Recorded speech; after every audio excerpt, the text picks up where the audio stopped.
Okay, so then let's bring this conversation to a close, but with the rider that there are still some things that we need to query further, the ROR, the NMS, and if there's any residual matter that requires the confirmation by the governor. Members, any remarks in closing, or we donate our time to the governor, to the senator? Senator for Nairobi.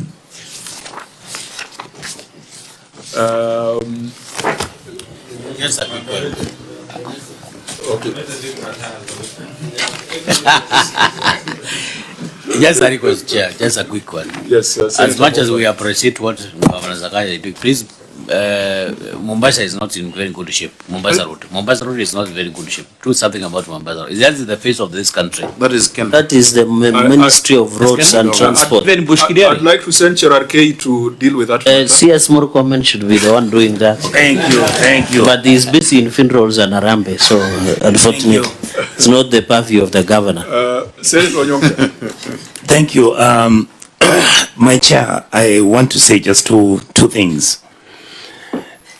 Governor Sakaja, I want to say thank you for coming for this meeting, because it's been a meeting we wanted to hold. I've only one very important request to make to you.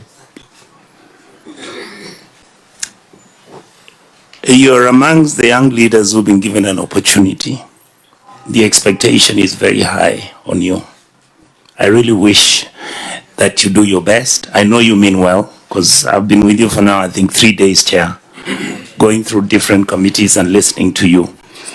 I hope that the team sitting behind you, I hope that team understands that we are not joking anymore. We will hold you to account, and we want Nairobi to be a very good city. Thank you, sir. Now, okay. Senator Dulo. 2 minutes. Okay. I must say that you have tried. Thank you. Yeah? I think for the last one, is it 1 week or for the last week, we had counties appeared before us. And majority of the governors were referring the response to their chief officers and CECs. But from what we are seeing today, I must say you have tried. Keep it up. It looks like you are actually on top of things. And I'm sure if you continue like that, and also holding the officers under you accountable, which is a very good thing. So keep it up. Wish you all the best, despite the challenges. Thank you. Since the senator for Nairobi carries, we have donated all our time to him, he might make a very lengthy speech. So I will prefer the governor to come first, closing remarks, and then we wind up. Thank you, Chair. Chair, I don't think I have much to add.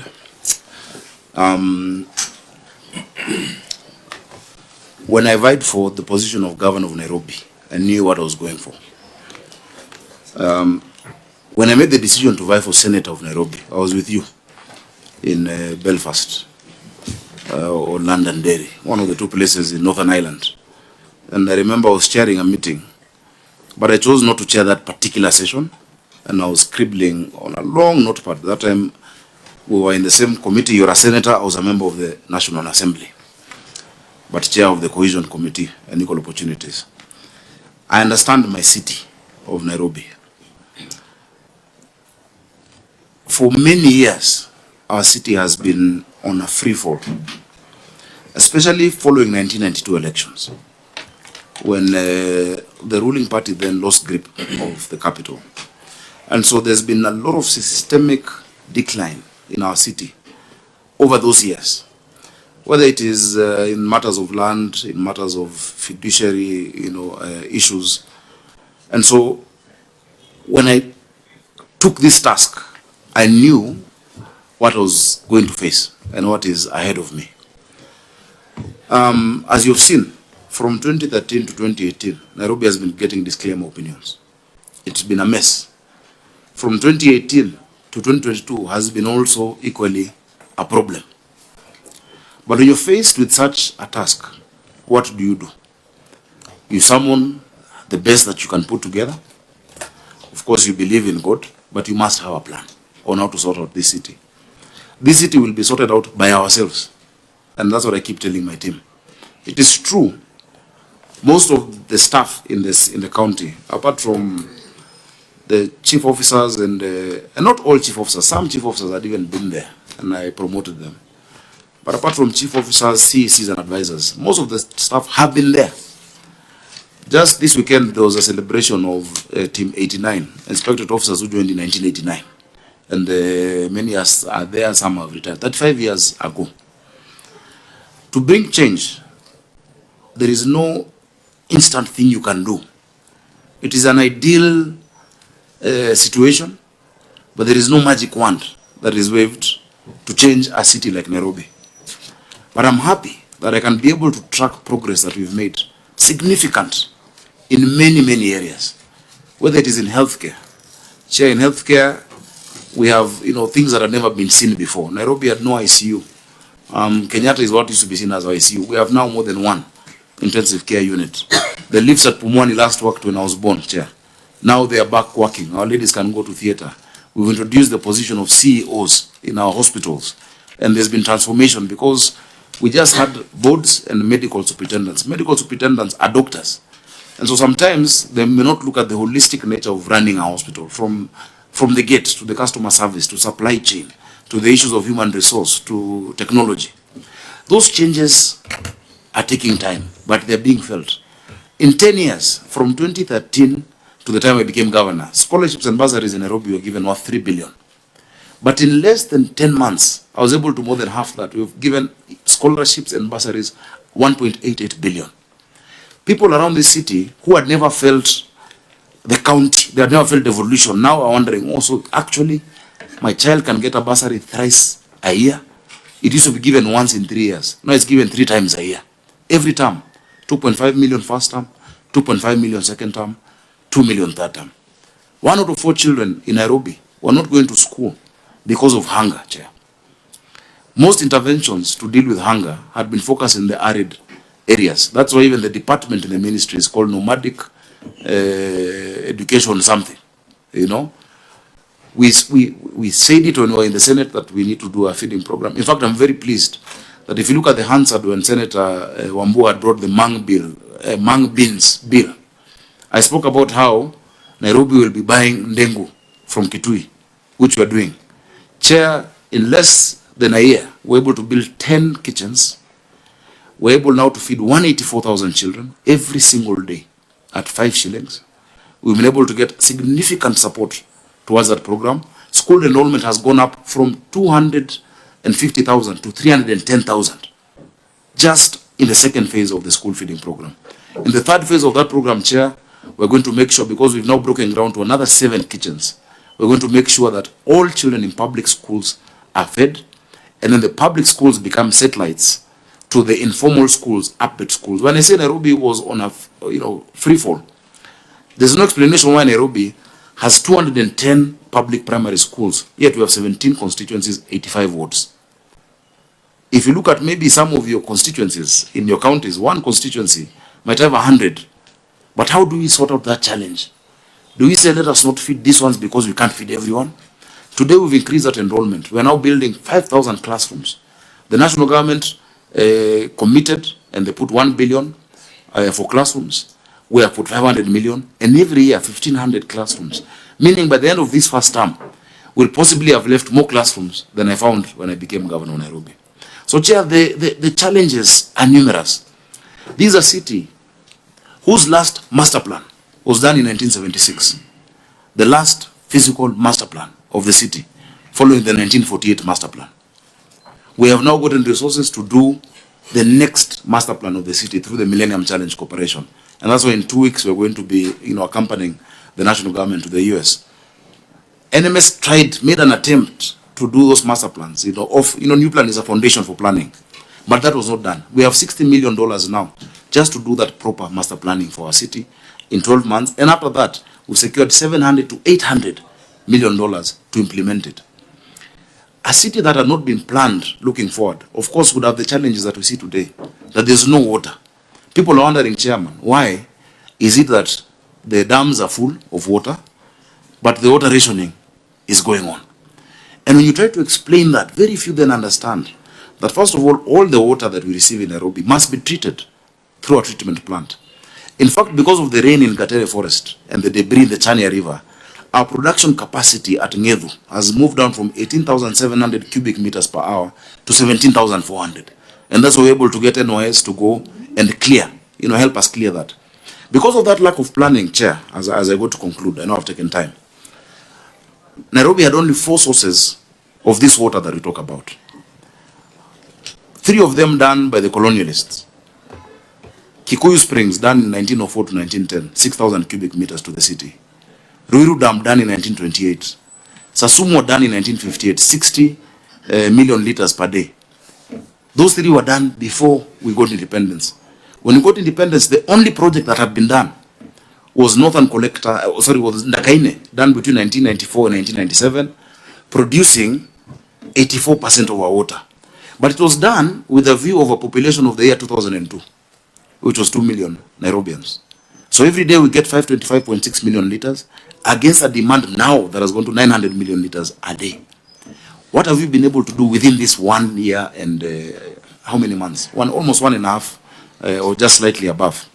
Maybe 20 months to be exact. We've unlocked the first project that was being done after that period of Northern Collector 1 to add 140 million liters to bridge that gap of water. We have secured, and that process is now ongoing, support to do Northern Collector 2 and Maragua 4, which adds 220 million liters of water. But the next 1 million liters of water also must be looked at. Our engineers, for instance, at Nairobi Water have designed one of the programs at Ngedu, where we lose 30 million liters of water every day because of the filtration system. Just at 2 billion is now going to bring back that 30 million liters, half of Senator Medhu's Sasumwa in his county, just at 2 billion shillings back into the grid. The future will not plan itself, Chair. The challenges are there for the city, but the opportunities are there for us. We hope that, Chair, even to engage the Senate, my senator, our members of parliament, resident associations, there are so many stakeholders, that this year, with our Vision 2050, we can then now look at Nairobi, by the year 2050, with a population of 10.5 million people, what needs to be done today, moving that way. So Nairobi is a peculiar city. As you said, I saw a report saying that our revenue is that of 30 counties combined. The GDP of Nairobi is $28 billion. Rwanda as a country is $11 billion. Burundi as a country is $2 billion. We're engaging financiers out there saying, look, you can support Nairobi directly. We want to come to you, and I gave a presentation to the devolution committee. We want to come to you on how you can enable us as a county move beyond the limitations of municipal financing that this city needs. Unless we get significant financing, it has been raining, people are talking about drainage. To expand the drainage to the extent that we'd want is billions of shillings. So unless we can be able to discount our future income, we know for sure we'll never get less than 20 billion a year, whether or not we collect on-source revenue. And after all, it is going up. Unless we can be able to do that, we've gotten transactional advisors. We'll need the Senate to support us in that process. So, Chair, there are many things that I can talk about, but let me not talk about it. But just to underscore, I've been a senator longer than I've been a governor. I've been a legislator. Leadership needs bold decisions to be made. You find a situation, you look at it, you address it. While addressing it also, you must make sure you create political stability, for you to be able to implement it. Unlike NMS, whatever was there, we are not military, we have to work with the people.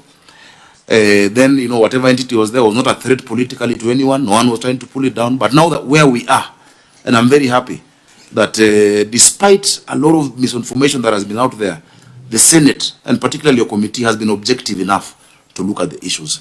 I want to conclude by saying that I'm very happy that this notion or idea that the county government of Nairobi or the governor of Nairobi does not want to be held accountable. I hope that that is debunked. Chair, I've come to the Senate more than any other governor. This today is possibly my 13th appearance in this financial year, to different and various committees. Out of 15 invites, in fact, for you, you said one invite. that was missed or two, we are ready for accountability, being accountable. And I keep telling you, audit is a tool to help the county. But I want my officers to know that no one will protect you again. Everybody must answer for themselves. Everybody must hold, must be able to answer for the actions they take, no matter who is your boss. And that is why everybody signs a performance agreement. I have performance contracts with my CECs. They have in turn signed performance contract with the chief officers up until director level. So I want to thank you for your cooperation. The Senate really can support Nairobi County in many counties. If governors understand what the true essence of Senate is, I think we can actually make our counties work, and we can make Nairobi work. So thank you for your patience. We've taken a whole day, but just to let you know that I'm available to come. And in fact, I was telling the Committee of Devolution, I will also proactively invite the committees and even this committee to look at specific issues in order to help us be better at serving Mwananchi. Our citizens sometimes are not very patient in terms of what they want everything now. But we must also, as political leaders, carry them along and let them know this is what we're doing, this is the progress we're making. We're not there. And sometimes we may falter, but we've moved from point A to point B and we're moving to point C. That is the essence of leadership, Chair. So I want to thank you so much for your time. Thank you, Governor.